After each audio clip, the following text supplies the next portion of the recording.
இஸ்ரவேலே பயப்படாதே, நானே உன் தேவன். இஸ்ரவேலே பயப்படாதே, நானே உன் தேவன்.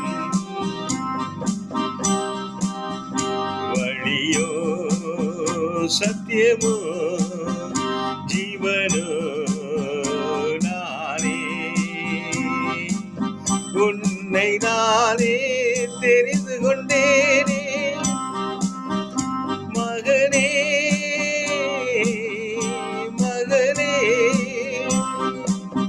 உன்னை நானே தெரிந்து கொண்டேனே, உன் பெயர் சொல்லி நான் அழைத்தேனே.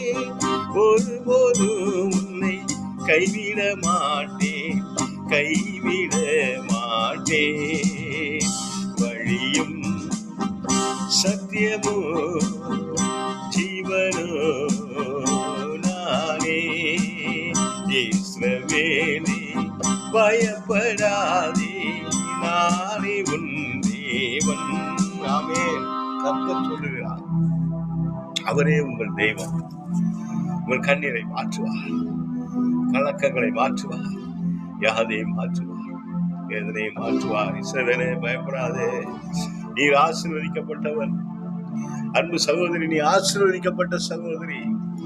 உன் குடும்ப பிரச்சனையை கர்த்தர் மாற்ற வல்லவர். அவர் சமூகத்துக்கு வா, அவர் சமூகத்திலே முழங்கால் படியிடு.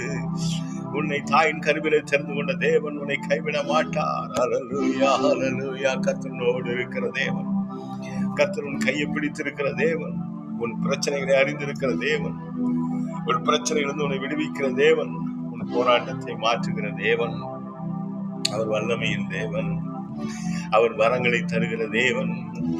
உன்னை போரடிக்கிற கூர்மையான ஆயுதமாக, எந்திரமாக பயன்படுத்துகிற தேவன். உன்னை யுத்த புருஷராக, யுத்த ஸ்திரீயாக எடுத்து நிறுத்துகிற தேவன்.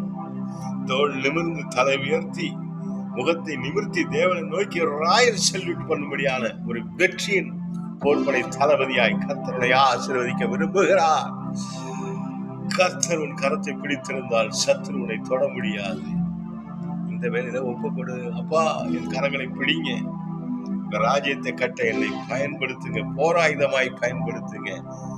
நான் வெற்றி உள்ள பிள்ளையாய் உடைய சமூகத்திலே ஒரு ராயல் சல்யூட்டை செய்ய, தேவனை உமக்கு முன்னதாக முகம் நிமிர்ந்து தலை நிமிர்ந்து உண்மை பார்க்க எனக்கு அனுகிரகம் செய்ய சொல்லி செவிப்போமா?